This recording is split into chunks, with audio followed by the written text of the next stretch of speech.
Ito na guys, ang aking first pair. So, hindi talaga. Yung top guys is yung panlog ko lang to. Hindi ko yung ginawa. So, ito lang ginawa ko temporarily.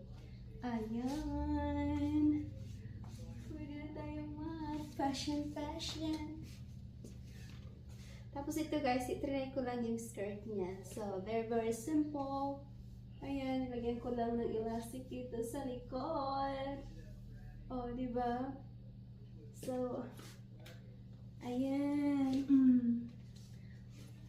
Filipina. Ayan guys. Ang cute nito guys. Ito, nakikita nyo guys dito, may space kasi ano talaga to.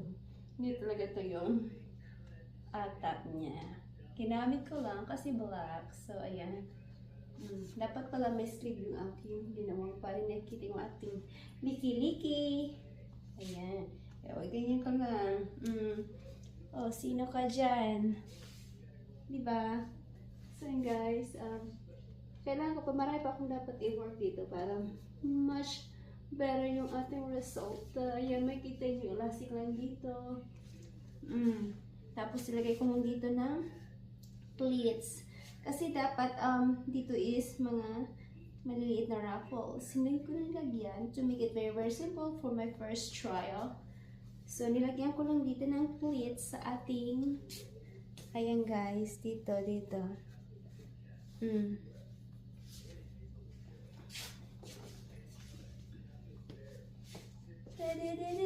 Oops, tingnan nyo, nakikita yung aking liki-liki. Pag ako'y, pero ganyan lang talaga guys, kasi hindi ko pa siya in-attach. Kasi hindi naman talaga to together, so hindi ko in-attach yung ating sleeve sa aking blouse. Oh, diba? Ang galing naman, ang ganda-ganda. Uy, nagbubot ng sariling bangko. No, hindi guys. So, ayan, so I'm so happy with this one. Finally, may skirt na ako and then my sleeve. So, next na aking i-work is yung ating top. So, next time na project ko is gagawa ako ng top. Yung blouse natin. O, diba? Tapos gusto ko guys, gumawa rin ako ng yung whole, ano talaga yung whole body na connected lahat. Ayan. Da, da, da, da, da, da, da.